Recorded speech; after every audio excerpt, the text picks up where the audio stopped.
most of the ways that bosses relate to subordinates, if you want to use these terms, is so undignified that it couldn't possibly be inspiring people to a place where they feel trusted and heard and challenged to grow and do something meaningful. So instead, it's a race to mediocrity, a race to status quo, so that you don't lose your job, you don't make waves.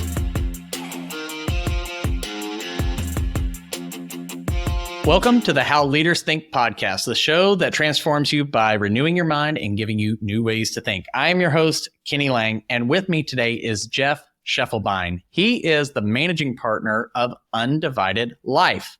He's also a culture expert and a nationally recognized motivational speaker with a passion for human formation and innovation. In his role as a managing partner for Undivided Life, Jeff and his team provide strategy and culture consulting to a wide variety of organizations. Welcome to the show, Jeff. Kenny, what's up, man? This is awesome. Thanks for doing this. Yeah, man, I'm excited. I hope that we can, just touch the hem of how religiously funny you are on your other show.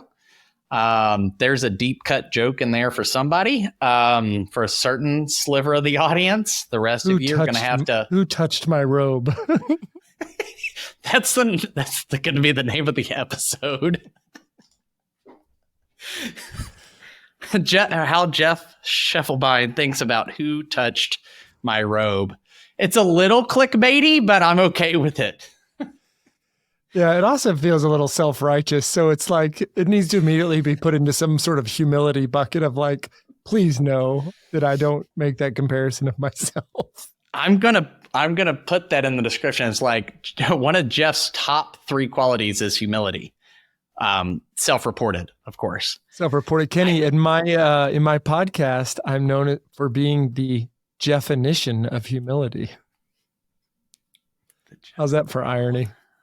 I'm going to have to start adding like a dad joke segment in here. We did that with another guest, and because of the Doc Talk guy and all of his jokes, they're so good. I think one of my favorites is, he said, I asked my wife, I was like, hey, isn't your birthday soon? And she said, March 1st. So I stomped around the room and asked again.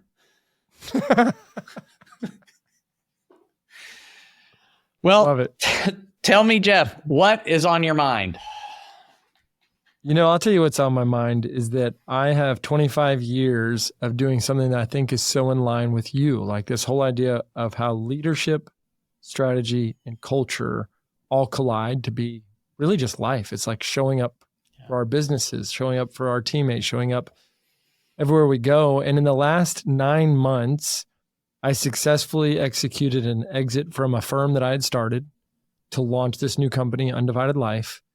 And what's wild is I feel like I was doing my best to live an undivided life before I left my previous company. And now I feel so unleashed because I'm truly living the priorities that I've always had, right? Faith before my wife, before my kids, before all else. But in this unleashed format, what I do every day to make a living, the only constraints of it are really, where can I have the biggest impact? Not what is my industry? What is my specialty? And I left a deregulated energy company that I had helped to start in order to do this. And now I get to be involved in everybody's business, which maybe sounds daunting, but to me, it sounds like a place of great liberation to be able to just go to whatever doors open and wherever I'm being called, and to build a team around that. So that's my new world. It sounds a little bit like an overlap of your world. Lots of kids and lots of business and lots of love. Absolutely. That's really intriguing.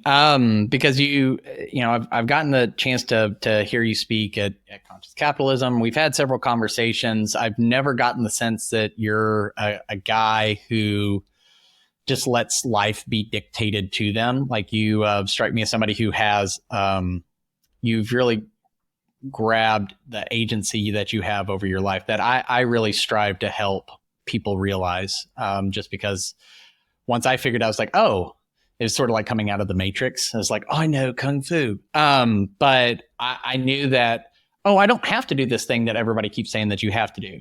I really want to go do this thing, and I could, and there was nothing really stopping me except for like a limiting belief or a narrative that somebody had given to me and I had, accepted without question. But so it's curious to me that you say now over the last 9 months that you just really feel unleashed. I mean, is it just that you got to steer your way into a greater alignment from the work side of things, or was it something else? I would probably say alignment is mostly it. And it really comes down to this fact. I spent 18 years of my career in deregulated electricity. And my entry point was so neat because energy in Texas was deregulating back in the early 2000s. And I entered right after it started. And so I felt like I got to be an entrepreneur within this large company and this new industry. I felt like I got to be a quick study and then an expert. And I got to have an impact, right? I was challenging all the false narratives and the limiting beliefs that people had around how do you build a team? How do you build technology? And like almost the music to my ears is when somebody says, you can't do that. Can't, you can't automate X, Y, and Z. You can't allow a team to share in a goal. Where's the personal accountability? You can't be friends with your employees. Like all that stuff. Every time I heard it, that was almost like I knew I was going in the right direction because it was countercultural, not to be countercultural. I wasn't doing it to buck the system, but I knew that there was parts of the system and parts of the beliefs, parts of the business school way just don't resonate with me. But I keep thinking about what you just said, like this agency over self. And I think most of us are afraid of first of all, we just have fear. And then we have this fear of not looking good. Then it becomes a fear of looking bad. Then it becomes fear of failure. And when you really keep breaking it all the way down, it becomes fear that I can't handle it. Because at the end of the day, you can handle anything. You could handle bankruptcy. You could handle loss of health. You could handle loss of house. I mean, you really could. But we're just afraid of this unknown worst case scenario. Worst case scenario doesn't happen very often, but it does happen. And even if it does, what's the worst case scenario for me? I mean, it has to do with death and sadness and all sorts of things that happen in a family, but people survive that all the time and they go on to what's next. So all that to say, at the time I left my company, I had 6 children and the youngest was only about 5 months old. There's a lot of reasons to be afraid, right? How am I going to provide? Where's it going to come from? Yep.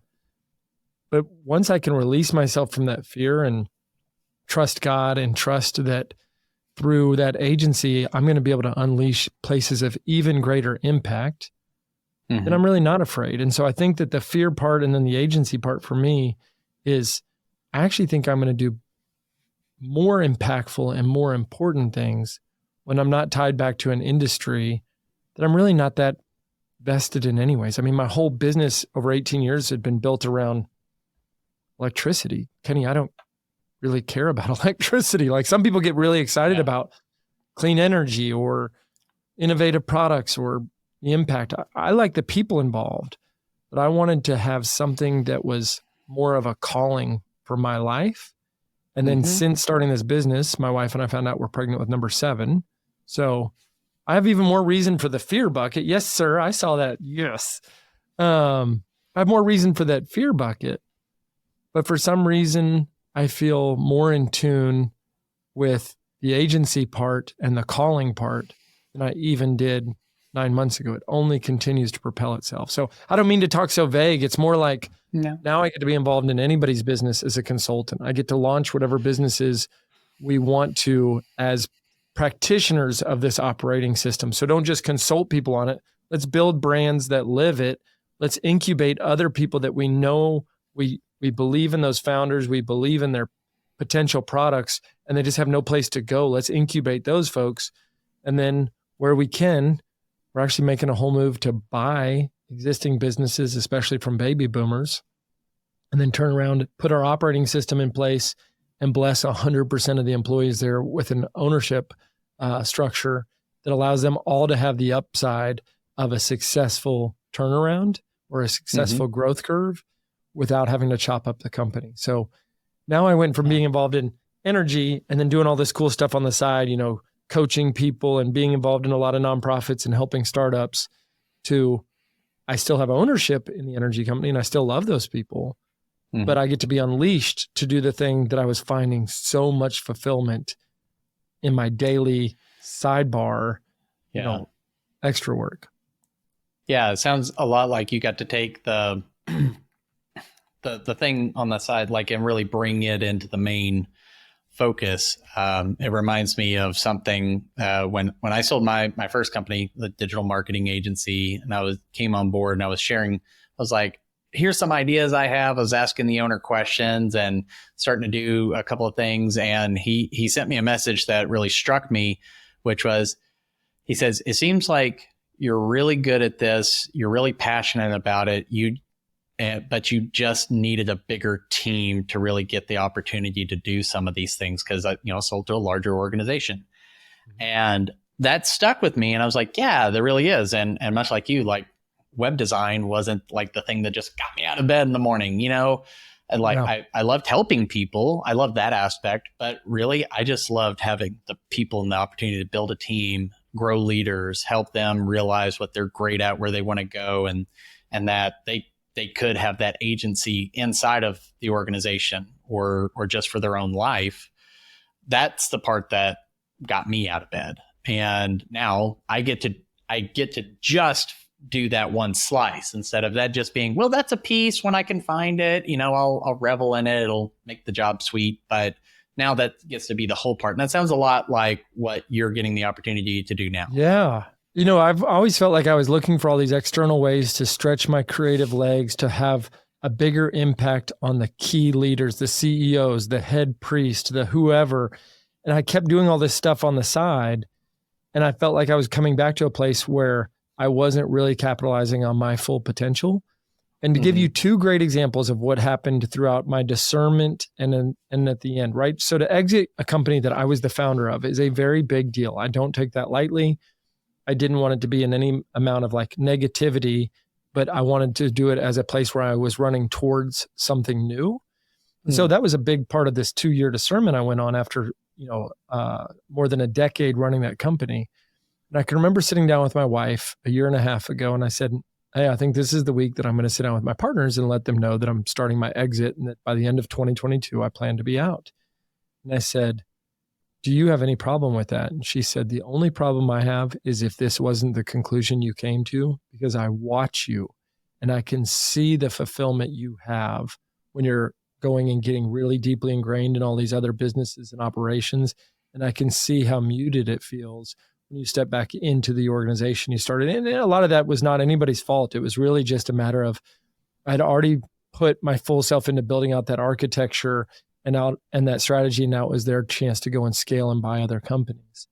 And so to hear my wife say, this isn't to say the other company's small, but you're called to bless more people than you're capable of reaching today. I thought was such like a beautiful witness from her of support, but also of knowing me almost better than I know myself. We lie to ourselves a lot about where we are. So then get this, I go through the whole process. I sit down, I tell my partners, and one of my partners that I physically was the furthest from, he was in Washington, DC. And I would call him similar. He's a creative trapped in a businessman's body doing really great business, but he's also like creatively minded. And I think he could see a bigger picture connected to me. And he said, this place is going to miss you. But my question is, what took you so long? Like, in other words, I always thought you were so much, different or bigger than the four walls of electricity. And even, the content I put on LinkedIn every day, I literally pour like high dollar coaching and challenge into LinkedIn every day and turn that platform into a meaningful place for me and others to engage. And what's so wild about that is it didn't make any sense for me to do that in my former role. And transitioning into this role, it is a place of blessing other people, of sharpening the axe for myself. And as a byproduct of those two things, it also leads to incredible connections and clients and a chance to connect Kenny to so-and-so because y'all need to work together. I do that stuff all day long. So that's where it starts to feel really unleashed. And it's not just about the job. It's about this way of being. Yeah. There's a couple of terms I've heard recently that try to move away from the notion of work-life balance. And it's our mutual friend, Dr. Elise Cortez. She talked about work-life integration.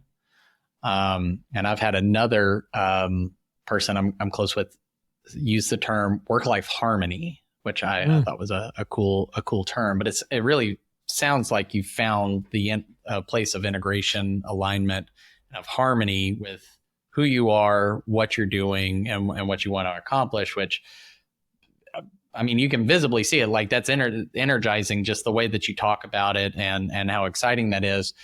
I'm curious, as you work with people and you have a really unique name for the company of having an undivided life, is what I don't think the name of your company is as meaningful if there wasn't a predominant or prevailing way of thinking that was contrary to that, right? Like, why else seek that out if it was so common and easy to achieve? Yeah, right? amen to that. Yeah.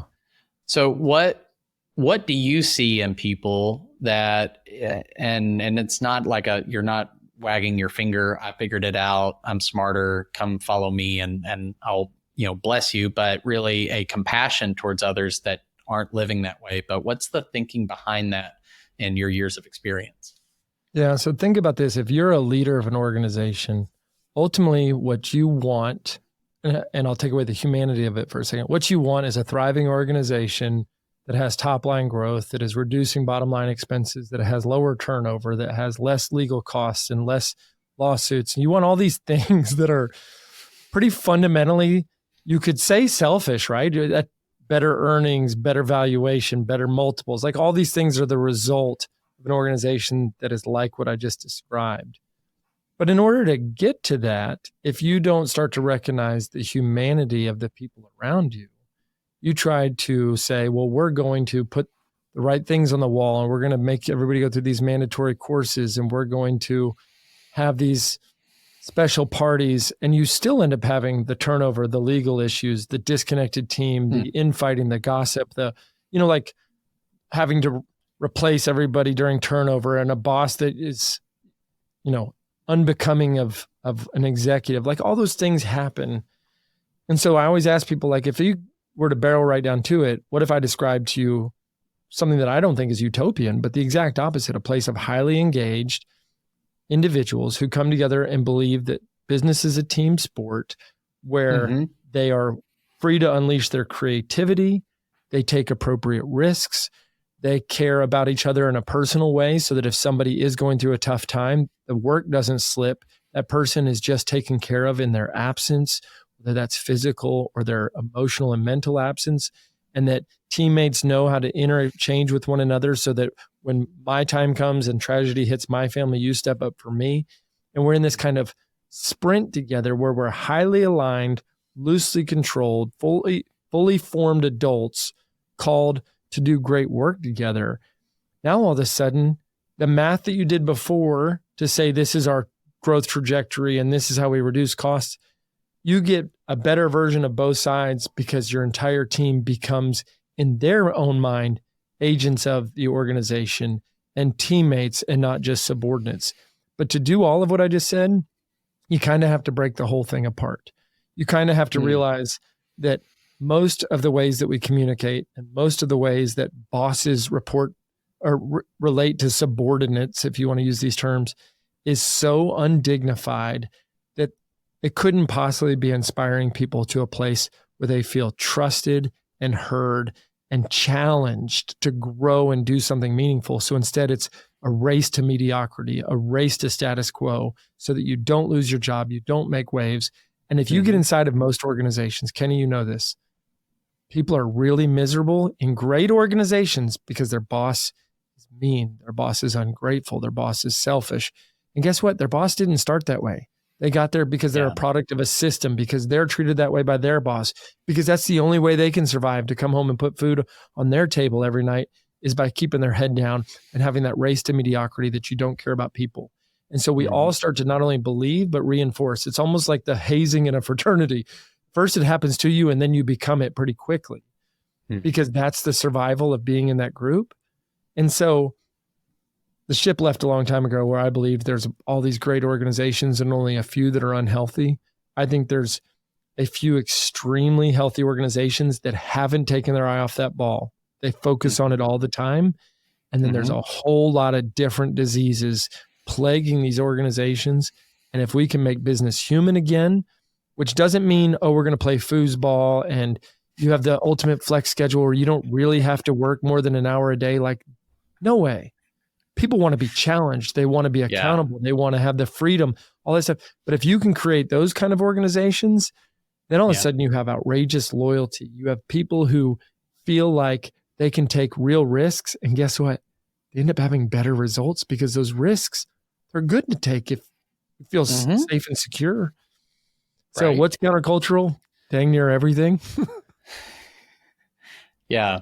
I love that you point out something about the manager. They didn't start out that way. Right. And because so many people talk about like people join companies, but they leave bosses or they leave managers. And I do think it is important to realize that on the vast majority of those bosses, those managers didn't start that way, but I don't want to say that they're, victims of a system because they are, they do have a choice in the matter. Sure, right. Culpability. Sure.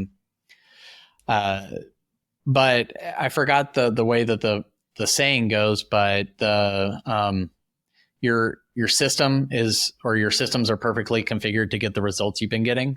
Yeah. And so it is a race to mediocrity. But if you were to call that out and ask any executive, hey, what do you think about if we just really drove people towards the middle? Like not terrible, but not great. There's sort of like a lukewarm hatred for the place. And people did as little as possible to stay employed, but not really thrive. Is that the kind of business you want?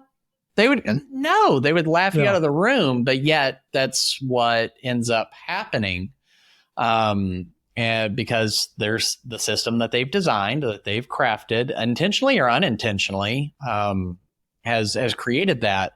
So larger organizations are larger ships to turn, to use that metaphor, but would you go so far as to say that no organization is too far gone to start over? Because I do think it is probably terrifying when you go into a boardroom or something like that and you say, hey, ladies and gentlemen, we can help you here at Undivided Life. The only thing you're going to need to do is to start over. Yeah, change everything. I got a list of everything. It's actually a very short list. It's one bullet item and it's everything. Yeah, you're the right people. You're just doing it wrong. I don't know where to start. Maybe just at the beginning. So how do you help leaders see that in a way that isn't one that does communicate that compassion that you were talking about of they didn't start this way. They likely did not want it to end up here, but they simply do not know how to get to the place that they want. They can't connect the dots for whatever reason and make it feel like this is possible. Like, how do you help them? I have to imagine you're reconstructing a narrative that they've embedded in their own mind, right? Sure. You just asked a question that we could write a whole book about this one question, but I'll try to give you a simple kind of bullet point answer. Coming fall 2024, the collective. Ready? Kenny and Jeff. I would buy it mostly that my mom road could tour. give We got the whole review. thing ready. Pre-sales. So my first is this. There are plenty of examples of people who've done either built incredibly large organizations or done turnarounds that you would score really high in the world of a dignified workplace that's also creating results of excellence and are changing industries. I don't think they're not the majority, but there's plenty of them. So I think knowing those examples, my favorite one right now, you've heard me talk about this, is Barry Waymiller and the leader Bob Chapman, his book, Everybody Matters.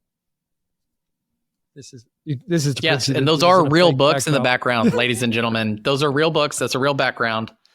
That's right. But yes, I'll pull, by the end of this talk, I'm going to pull every one of them off the shelf, and there's 400. I'm just Okay. waiting for the Everybody tiny Matters. What a great, great homework assignment for anybody listening. That book is about buying a very large organization that had just the race to mediocrity and turning into a thriving culture that turned around and bought 80 other companies without doing any layoffs. So there's so many examples of this. Conscious Capitalism, where you and I first met, has a lot of these examples, both in the small groups that we're a part of and also in the genesis of the entire organization. But when you're working with a leader, if you were to poll leaders and say, how's your culture? Is it fair, poor, good, great? Everybody's going to say good or great. And A, they're disconnected. And B, why would they ever say anything else? So it's the worst barometer of a culture is how a leader thinks their culture is. Right. If they say it's really bad, then it's terrible. You should run. I've made that mistake. Yeah. But what I like to do is work with a leader and say, imagine if, or imagine when your organization looks like this. Imagine if this was happening on these different pockets. And you start to paint a picture of something that you know isn't true today. It doesn't take long to figure that out. Mm-hmm. And then when they start to say, yeah, that would be awesome, you start to show them there's a bridge to get there. There's things that we can start to put in place. If we want that 4 years from now, what could we do that we have done by 2 years from now, 1 year from now? And it's just strategic planning backwards. While you're talking about what does it look like and feel like to be our client, to be our employee, to be our employees' family members. Here's another one. What does it look like to apply for a job here and get rejected? What does it look like to get fired from here? What does it look like to be one of our suppliers? So let's start treating everybody in that stakeholder mentality. And I bet if we can turn the tide on those, like, what does it feel like to be one of these people? How do they feel like they're in a winning relationship? I bet we can solve almost any problem together. So then you oversimplify. We have worlds where I'm part of an organization that has it's a nonprofit. They have a pamphlet called 73 Things to Know About XYZ. And I'm like, 73? I think 7's too many. I think, the 10 pillars of this and the 3 core values of this and the 2, if you start to overcomplicate things, you miss it.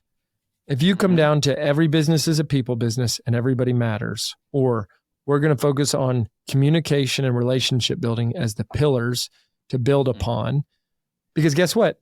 I promise you those bad organizations, well, let me say this, the organizations with bad cultures, I mislabeled. The organizations with bad cultures are stacked full of talented people in every department who can do the job to extreme excellence. We've just created structures where they don't feel comfortable doing that. I can remember getting on an airplane once and asking the flight attendant something, and I basically got yelled at for asking if they still have those old pins you would get for flying. It was my friend's first flight ever. He was special needs. And I was like, just asking. Meanwhile, and I'll use this company by name, I can remember being on a Southwest flight where they had lost baggage, everything was late, and there was a line of people yelling, and everybody was still acting like they were on the same team and they were here to help, and they were, talking to the next client with this polite demeanor. And I was thinking, there's no difference between the person who yelled at me on the other plane and this person in front of me, except for the environment around them that either nurtures or strips away this dignity aspect of their interaction. Wow. Yeah. It goes back to the adage of you become the sum or the average of the 5 people you spend the most time with, right? That's right. And how much time a week do each of us spend in our work environments, right? I mean, it's become cliched at this point, but you say, well, you'll spend more time at work than you probably will with your family during the week. Yep.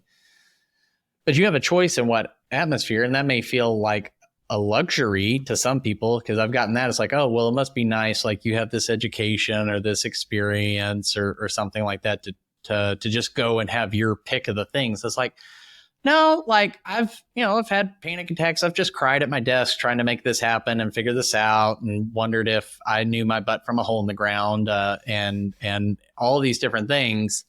But you can start to pick those environments that you place yourself in, which I advise people all the time that if you're looking to make a change, go find where those people are hanging out. You don't have to be a contributor right away, but you'll start to soak up some of those things and just ask questions, even if they sound stupid, and you can start to shift some stuff pretty quickly. Think about a list of best places to work, Kenny. If you think about those lists, And I'll tell people, go look, there's 100 listed in Texas for small, 100 listed for medium. You can do the US lists. I've been on all those lists before. Somebody says, well, don't you have to, nominate yourself? Don't you have to pay to be on there? Yeah, those are all true. If somebody paid and nominated themselves to be on there, they might actually care that they have a great place to work. So let's not knock somebody for doing those things, right? And then on top of that, they still had to win. I've been on lists where we didn't win or we didn't qualify. So there's still, for every one winner, there's probably 5 to 15 people that didn't win. So there's still like a vetting process to it. But I don't know why. When you were talking, I want to share a story with you. So let me just go free form if that's cool with you, Kenny.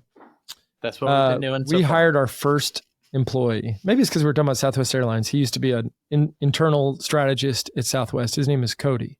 We hired Cody at Undivided Life.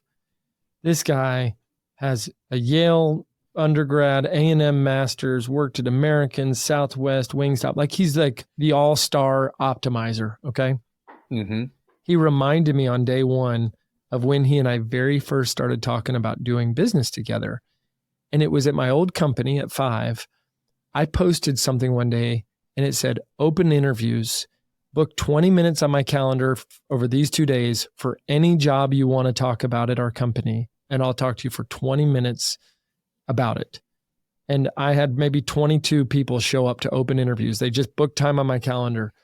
And I would get on the call. I would spend 12 to 14 minutes learning as much as I possibly could about them. Some people wanted admin jobs, sales jobs, marketing, executive leadership, strategy, fill in the blank, finance.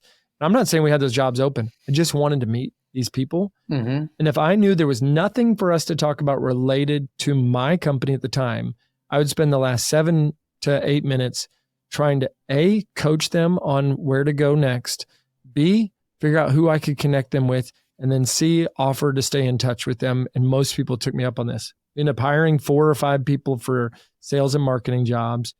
Cody showed up to that open interview. We talked for a couple months. We couldn't find the right fit, but it was how we got to know each other so well on the work front so that when I started this new company, he was the first hire to bring in. But your podcast, if I'm not mistaken, is called How Leaders Think. And where I think I'm also countercultural is that I give and try to help without any expectation of a return. It's like an agape style love of just give. And what's wild to me is by doing that, it may be a decade later, all of a sudden I have the right connection for you. You're looking for something to happen in New Jersey and I make the right connection for you. And I have to go back in the data bank to some time when I just hung out with somebody during open interviews or connected people because they needed to meet, or we end up working together or starting a company together or buying something together or, becoming best friends. Like or nothing, or I just gave and nothing ever came of it. And I don't need to see the why. But to me, I think that's a countercultural view of leadership, which is, I know I can't spend every minute of every day giving to people. I can give some minutes of every day to other people and to jump on that call or to coach that person or to help them through a struggling time. If it's 20 minutes of my day, I can pull that off. Absolutely. You remind me. I wanted to share that with you. No, I'm glad you did. That's really, it's intriguing how those things can come full circle. You have no idea where it'll end up. And I come back to, and I try to remind myself, especially right now, I'm still in the first 18 to 24 months of my business. And I have 5 kids and, and a wife with some medical needs and some different things right now. And I'm like, all right, well, the pressure's on. I got to make that cash. But you can't go up to people and just like, hey, I really need money and I'm pretty sure I can fix you. Hire me. Let's do this. Right. Yeah. And, end up like, was the guy at West Coast Choppers had like the pay up sucker tattooed on his hand.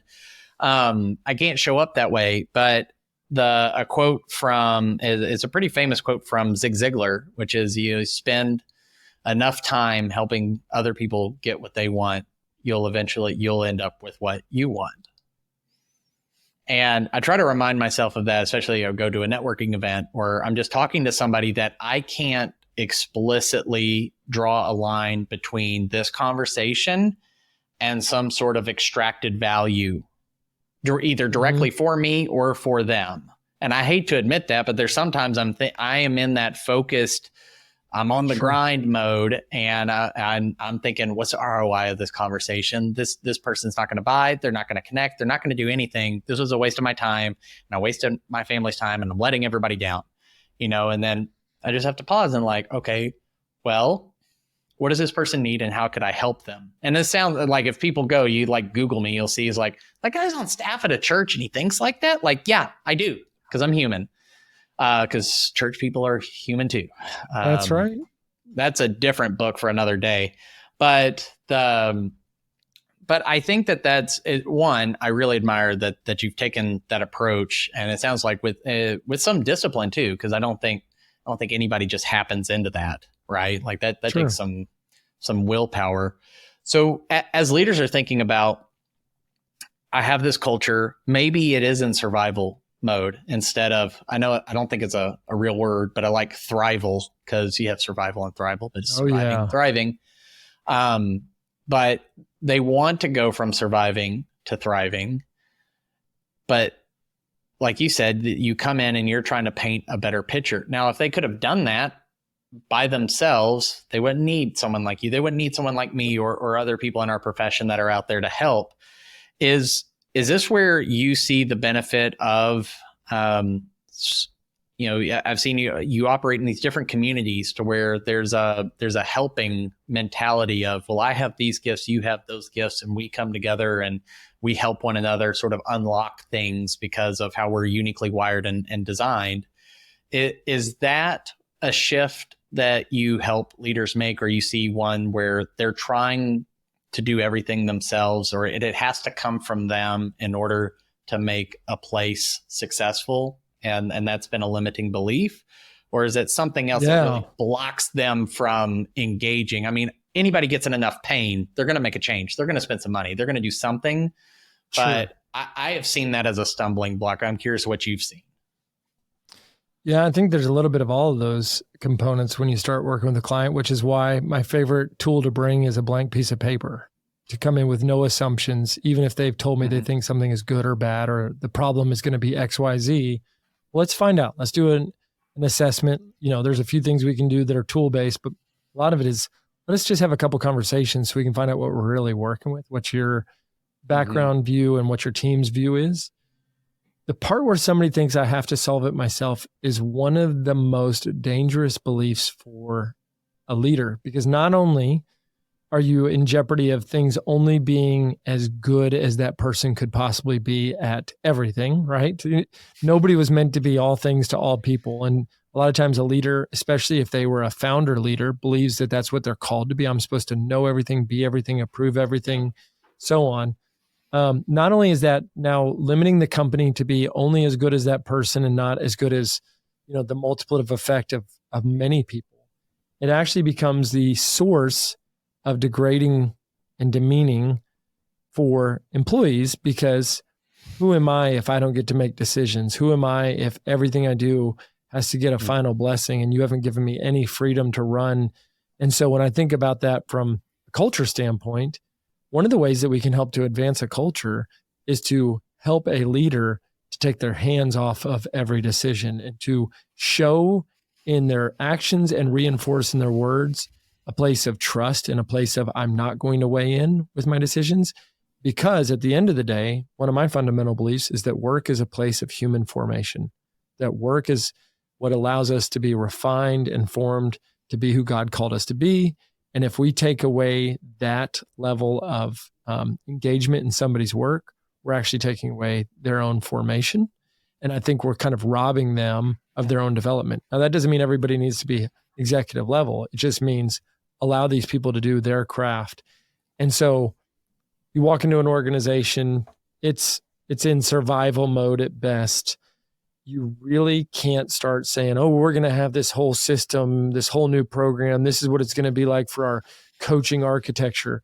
You got to start with, what are the limiting beliefs, and then the words and the norms of how the leaders are presenting, the strategy, the what's next, their approval, their disapproval, what does reprimanding look like? What does celebrating look like? You start to really pick apart to its just core. Like if I can get your muscle memory to change so that in these scenarios, your initial reaction isn't X, it's Y. And when somebody presents you with an idea, you're not jumping to this conclusion. You're in a place of listening and contributing. So you're just going through all these like muscle memory changes to really kind of bring somebody back to a place where they're probably going to end up being a better member of their family, a better member of their community, a better friend, because it's the same things that get in the way of all relationships. They're just on Front Street and highlighted when you're at work. Yeah, absolutely. In particular, because there's more pressure, especially if you're further up in an organization, right? One of my pastors has said, it's like, pressure doesn't make you who you are. It reveals who you are any more than squeezing a tube of toothpaste doesn't create the toothpaste. It just exposes what was in there. So some things for good and for ill can be on display. So as somebody is thinking through their organization, changes they want to make, they like what you're saying. They say, yeah, I got lost along the way. I feel a bit fragmented in my life. Things go bad at work. They end up bad at home. Like it's sort of a snowball effect in either direction, which is kind of the nice thing.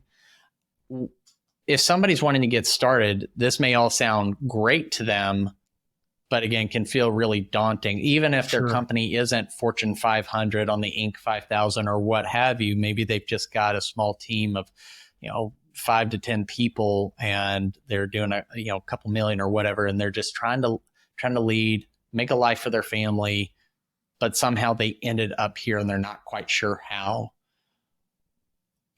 How do they take their first step towards what sounds like an improvement in like health as well as just their own leadership all around? Where would you direct them in terms of a baby step in the next 24 hours? Sure. I think doing it within your own abilities. So let's just take away for a second. You're not bringing in any outside help. Remember that clarity is part of creating a better culture. When people are more clear about expectations, they're more clear about communication dynamics, and they're more clear around where we're headed. So the kind of the vision of where we're going together, it allows them to be a better part of the team. So it's not hard to take steps to being more clear if you can pause and stop acting like I'm so busy or I'm too busy. Everybody's busy. We know that, but it's critical to get this clarity component right. Because if we can get that right, then we can get people closer to being on the same page. So I think clarity and then being consistent in clarity. So consistency can then lead to accountability. If I'm clear and I'm consistent over time, then we can be accountable to one another on what we said we were going to do. We can have kind of the speed of trust of who does what by when. And if we have clarity, consistency, and accountability, we create freedom, because now people are free to run because they don't have to worry about, am I doing the wrong thing? Am I going to get micromanaged? Is this going to piss somebody off? So I've literally never said this in this order before, but it makes perfect sense to me. Clarity, consistency, accountability, freedom. But you can't start with freedom and accountability. You got to start with, are you clearly communicating what it is we're even talking about? Right. As one of my coaches had told me is a lot of leaders try to hold people accountable for results that they weren't clear about the definition of in the first place. And that's where we get sideways. My coach, so you do a good job of referencing your coaches. The coach that took me to the next level, now it's been 15 years, he said upset comes from undelivered communication or unmet expectations, or worse, when you have both undelivered communication and unmet expectations. And your example there is we think we're being clear, but we're not. And so it creates this like double form of upset. And now people Right. are mad. Now you're just mad about being mad. Yeah. Which is the worst kind of mad.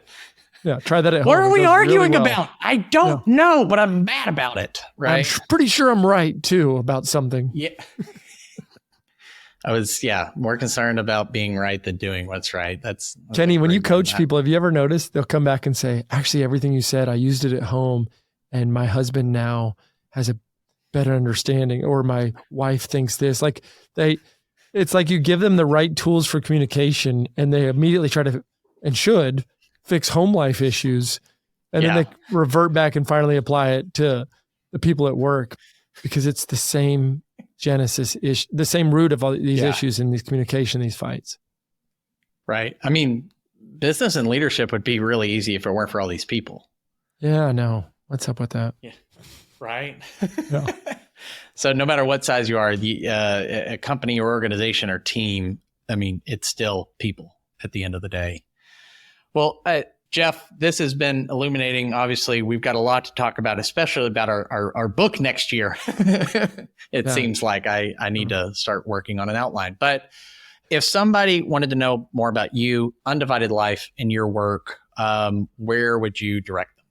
Two things. One is the website is just undivided.life.